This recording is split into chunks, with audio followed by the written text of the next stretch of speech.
soaking wet right now. Hello, welcome to the Critical Cinema Club. I'm Sean. I'm Colin. And we have just come out of Deadpool and Wolverine, and we're going to have a quick spoiler-free chat about it and let you know our initial thoughts. So Colin, what were your initial thoughts? Yeah. Oh yeah, we've got some beers, by the way. I thought it was really good. Sorry, I thought it was really, really good. Really enjoyed it. I didn't, beforehand, I noticed there was quite a lot of marketing around this film, and Ryan Reynolds and Hugh Jackman were everywhere. Every time you go onto like Twitter or Instagram, and they were just everywhere, and I was just like, oh God. Yeah. But I haven't seen a film marketed like that for a long time. And to be honest, it was quite worth it. I think that's always an encouraging sign, because I think they knew they were onto a winner. Yeah. And they've really pushed the boat out, and if they push the boat out with the marketing, that you hope they've pushed the boat out with the film, and I would say they did. Yeah. To be honest.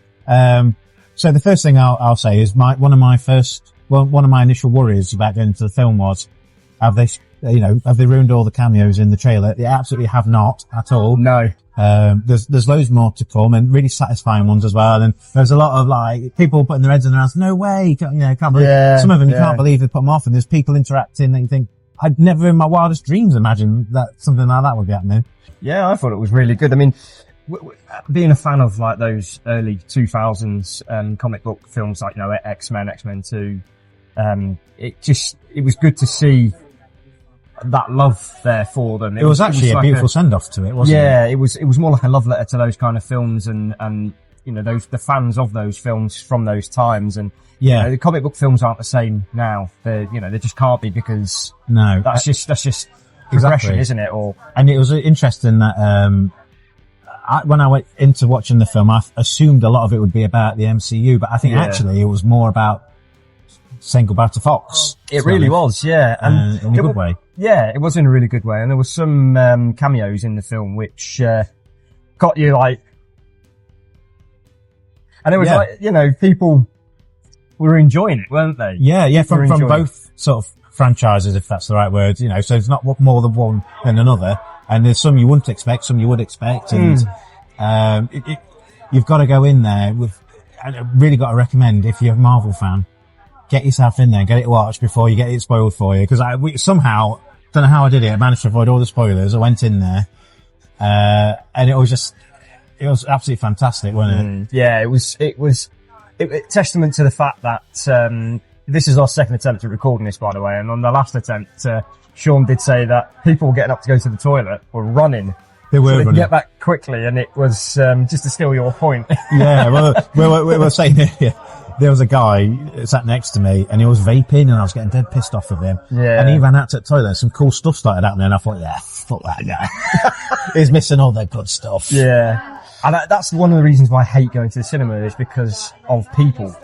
Other people just make your experience lesser. But, going to the cinema today to see it, the sound was drowning anybody's really crispy sound. And it was really good sound. And do you know what? It's the story was a little bit gimmicky. The plot's quite a gimmicky plot, but it's quite thin in places. Yeah, but that said, it kind of needed to be, because that's not the whole.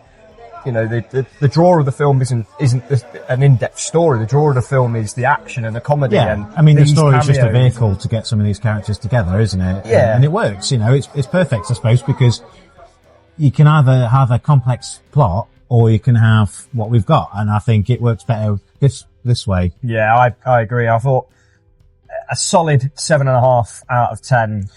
It's a different film to the previous ones, but it still had that same humour and kind of over the top violence. Oh my God, I was laughing my head off. It takes a lot for me to make, when I watch a funny film, usually I'm just like, nothing. You can't even tell I'm watching a film. I'm laughing inside usually. Yeah. But I was absolutely like capital lolling. Yeah. Some of that, what was that? They've not dropped a beat at all. Anyway. No. Ryan Reynolds was perfect again. He is Deadpool. I hate him in any other film. But in Deadpool, somehow, the combination just works perfectly. I'm with you. I hate him in any other film. I'm not a fan of Ryan Reynolds, because he just seems to play the same character over and over and over again. It's that same kind of humour, but it works with Deadpool. Yeah. It really does. And, he was great in it. And Hugh Jackman hasn't missed a beat. He's still got it. He can still keep going. He really has. And no one can quite make that growl berserker noise that Hugh Jackman does as Wolverine. It's like, it's just brilliant. God helps whoever takes over that role, because there's only one Wolverine, isn't there? Yeah. But it makes me hopeful for future MCU projects. It's hard to know what we've talked about in this version. I know. But, you know, it is at a low point. It has been at MCU. I think even the execs there would agree with that.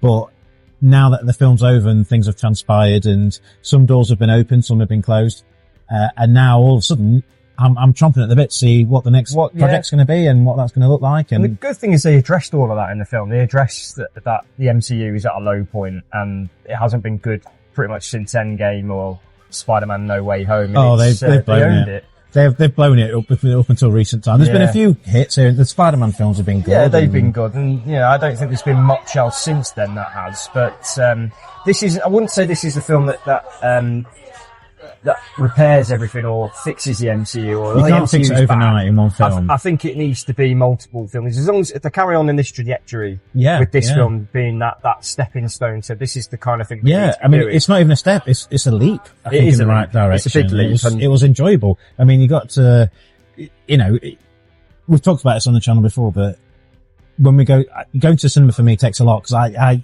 in everyday life, people annoy me anyway. Yeah. So when we go and there's people chatting on the phones, there was hardly any of that, was there? You know, people were fixed to the screen. They're invested in it, weren't they? And that was the test. That's probably the biggest endorsement I can give it. People were watching it.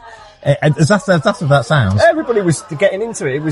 It was a good event film. It was. It felt like an event film. It's great when everyone's laughing together, and it's a bit like you've all shared an experience, you know. And that's why we make this channel, because we love movies and we love it when films like that happen. And I really enjoyed it, and we couldn't wait to jump on here and give it our thoughts, could we? No, that's why we're recording it in.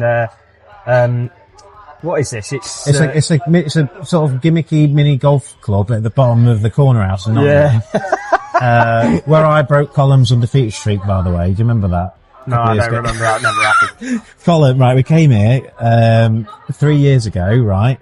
Was it that long ago? Yeah, I think it was. Yeah. I came with my partner, and Colum came with his now wife, and Colum very proudly stood there and said, yeah, I won that.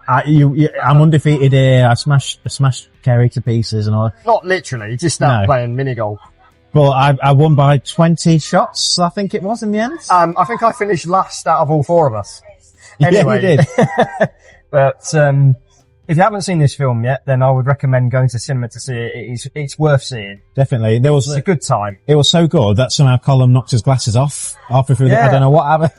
I knocked my glasses off my face and I ended up underneath my seat. I was trying to scratch my back or something. I just I don't know. It was one of the first fights of note, I will say. And I lost. And I'm watching him, and I see him, these glasses go flying, right? And he's screwing around on the floor looking for him. I'm like, what's he doing? He's missing it all. I don't know where we were going.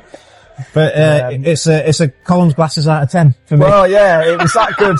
It was that good it knocked my glasses off. Yeah, it really did. Yeah. So that is a recommendation from the Critical Cinema Club, and massive. I mean, we've never once jumped on straight away after a film before, have we? No, we haven't. And as soon as we finish recording this, we're going to record the spoiler version. So excellent. I've been Colin. I've been Sean. And we'll catch you in the next video. Cheers.